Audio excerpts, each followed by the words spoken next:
are the materials that you are going to need for this pattern. We are going to need weight 6 chenille yarn. I'm using a white chenille yarn. You will need fiber fill stuffing, a 4.5mm crochet hook, a pair of scissors, 2 stitch markers, 12mm safety eyes, a yarn needle, and the keychain of your choice. I'm going to be using this loop. Now we may begin. If you are a complete beginner, I do recommend watching my beginner's crochet video where I show you how to make a basic sphere shape, and that is going to come in handy when doing this ghost because it's basically the same shape. So go ahead and check that one out. So we're going to start with a slip knot on our hook, and we are going to chain 2, which is going to be our beginning chain. If you prefer doing a magic circle or magic ring, you can do that as well. So I've just chained 2, and all of the next stitches I will be making into the second chain from the hook, which is the first chain we made. Into that second chain from the hook, we are going to make 8 single crochets. 3, 4, 5, 6, 7, and 8. And because I've worked over this yarn tail, I'm going to pull on that yarn tail to close that center. For the next row, which is row 2, we are going to be working increases into each stitch around, which means we are going to be doing 2 single crochets into each stitch, and this is where your stitch marker is going to come in handy. I'm going to make my first single crochet, and I'm going to take my stitch marker and mark this stitch because it is the first stitch of the round, so we know we need to stop when we get there. So I've done 1 single crochet into that stitch. We are going to do another one, which is the increase. This is the second increase, third increase, 4, 5, 6, 7, 8.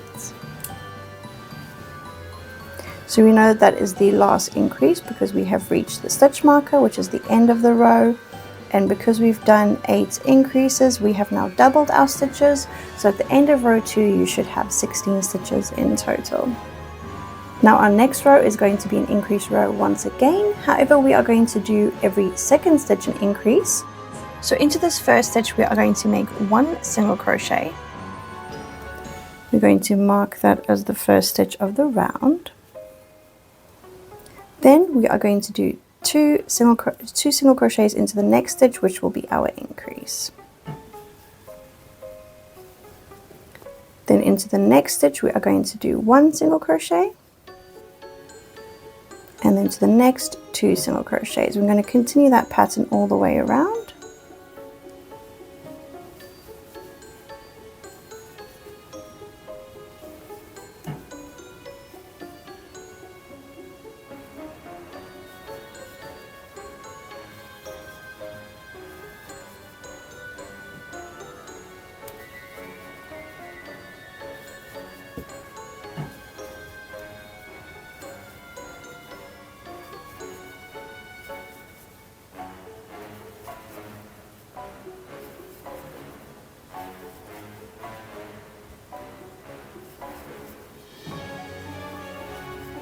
Alright, we've reached our stitch marker, which means that's the end of the row. So now that we have done row 3, you should have 24 stitches after this row. Now for the next 5 rounds, we are going to be doing 1 single crochet into each stitch around, so 24 single crochets in total. We're going to be doing that for 5 rounds. So I'm going to do my first round to show you what it looks like. It's just going to be 1 single crochet in each stitch around.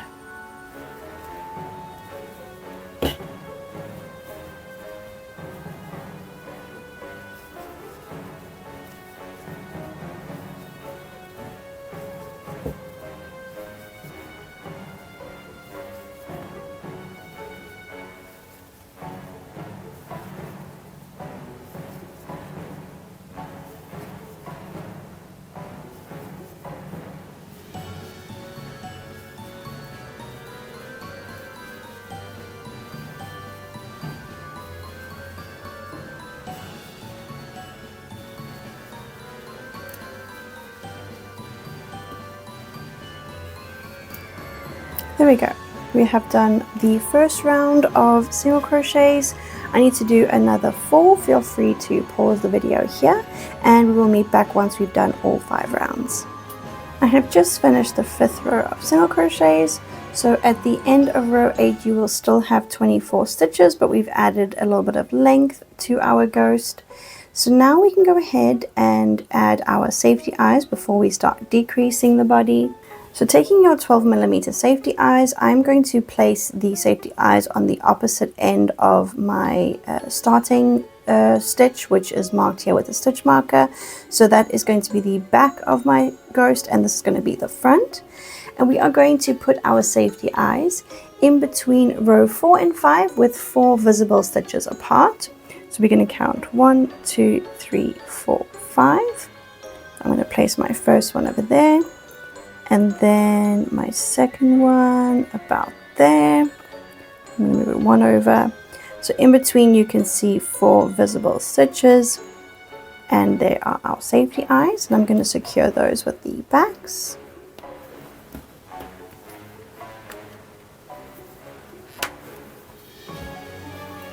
And there we have our safety eyes, and we can continue on to row 9.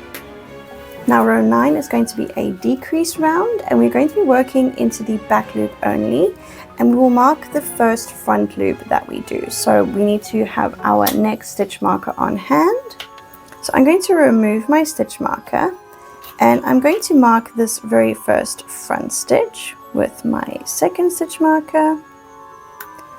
This is what we will work into when we do the frill on the ghost skirt. And we are going to be working again into this row only through the back loop. So for this row we're going to be making 12 decreases. So I'll be going into the back loop only here. I'm going to pick up this back loop only and make a single crochet. And because that's our first stitch, I'm going to place a stitch marker in the first stitch. And we're going to continue that, working our decreases into the back loops only. Now it doesn't have to be an invisible decrease like I'm making now. You can go into this back loop, pull up a loop, into that back loop, pull up a loop, and do a decrease that way. It doesn't really matter, so whichever you prefer. I'll be doing the invisible decreases, which is just going straight into both back loops. As long as you are working into the back loops only of this round, then you're good.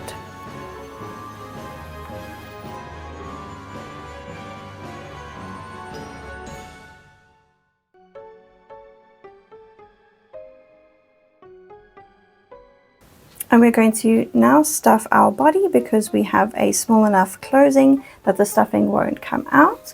So I'm going to take my fiber fill stuffing and in small increments add it slowly until it is firm and filled.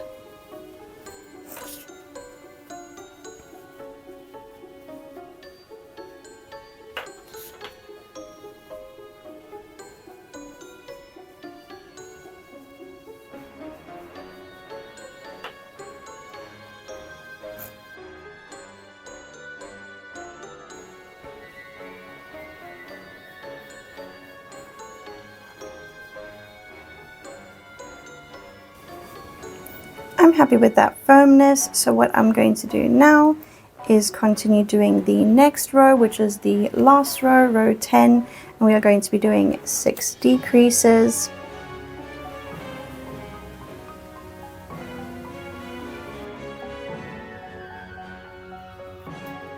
This is my first stitch, so I'm marking that so I know when to stop. This is the second decrease.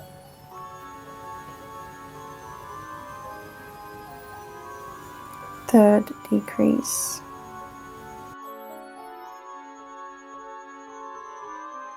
And I just did the last decrease there. Now we're going to cut the yarn, the working yarn.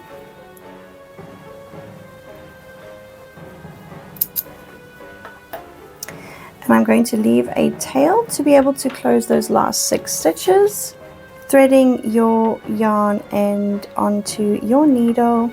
I'm going to remove that stitch marker and weave this tail in and out of these last 6 stitches.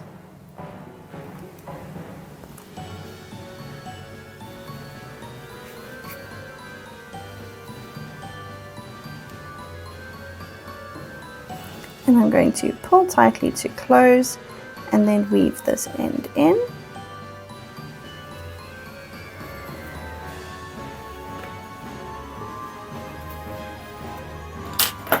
Going to trim this. And there we have our completed ghost with our back stitch marked over there for the frill.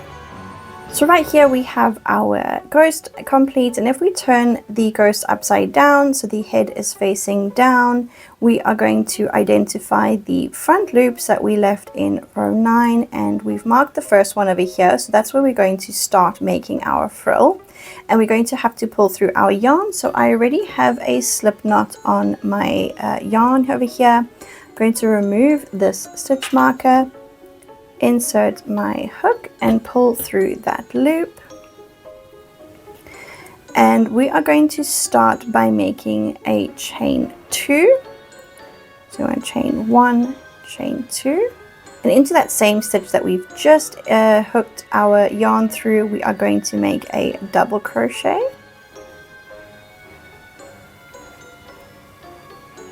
Now for the next stitches, which is going to be the next 23 stitches, because we've just done this stitch over here, we are going to make 3 double crochets into each front loop. So there's 1, 2, 3, and that's all into the same front loop. And then we are going to move on to the next front loop by making 3 double crochets into that front loop.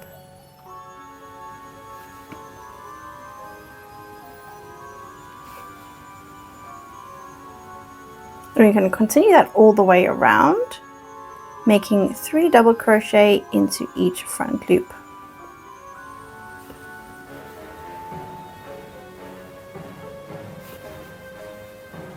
So I'm going to continue that, and we will meet back once you are finished, so feel free to pause the video here. I've just completed my last double crochet, which is right over here, and now we can go ahead and join the 2 ends here together with a slip stitch to the top of that chain 2.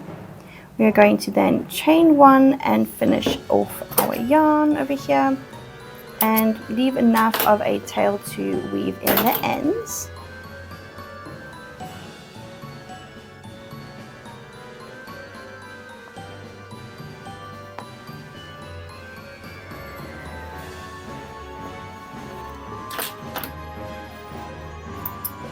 Now for the tail that is on the end, we are going to first weave it through the chain 2 that we did.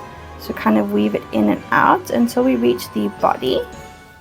And that will allow us to secure the tail and the end into the body, which is way more secure than trying to weave in the end through the double crochets that we've done on the frill.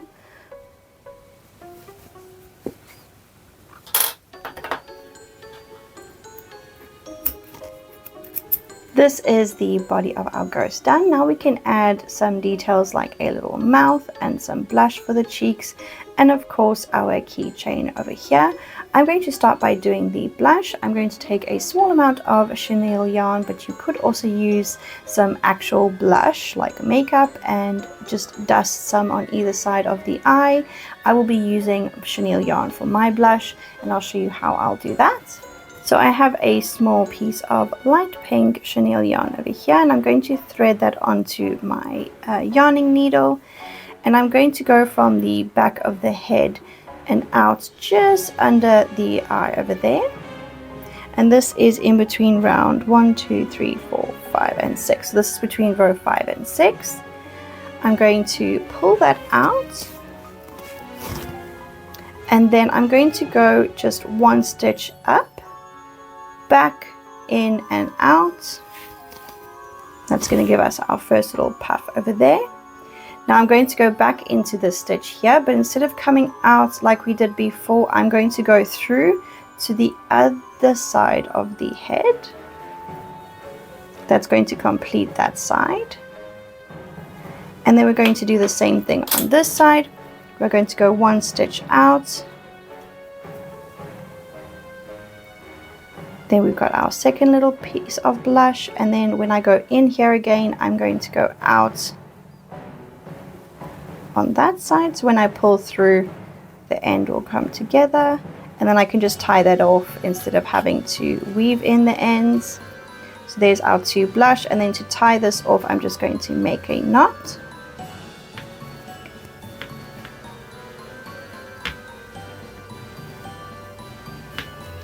I'm going to trim this not too short. I'm going to trim it about there. I'm going to take the point of my scissors and I'm just going to push that in, which will hide the ends, and then obviously dust off any fluff. And there we have our little blush. The next we will be doing a little mouth. So I'm going to take a small piece of black cotton yarn. You can also use acrylic yarn, that's also okay. Once again, I'm going to be threading this onto my yarning needle over here. And then I'm going to do the same kind of method where I'm going to go slightly off, push my needle through. I'm going to hold this end because it is a little short. And then I'm going to go back out like so. And that's going to leave a little bit of a mouth, and then we're going to tie this end in a knot.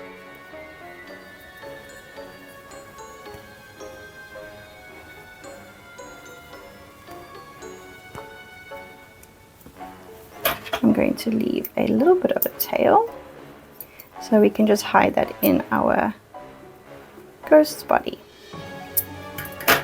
And then obviously you can play around with this mouth to make it look more smiley or just straight, that's also okay. And there we have our blush and our cheeks for our little ghost. And then obviously last, we are going to be putting in our loop for our keychain. Now it depends on what type of keychain you are using, but I'll show you how I do mine. So I'm going to take this keychain and I'm going to pull the string through the center over here. I'm just going to go behind 1 stitch, hook that on, pull it through, and then just loop it back around like so. And there is my keychain, and obviously you can have this on a actual keychain ring, or you can put on a clasp that it can become like a bag buddy. There's really no wrong answer when it comes to actually making this a keychain. It's what you prefer. So there we have our little keychain ghosts, and I hope you enjoyed this pattern. Once again, if you do feel like downloading the PDF and supporting my work, then go ahead and view the link down below. I would love to see your creations on social media as well, so don't forget to tag me, and I'll see you in the next tutorial. Bye!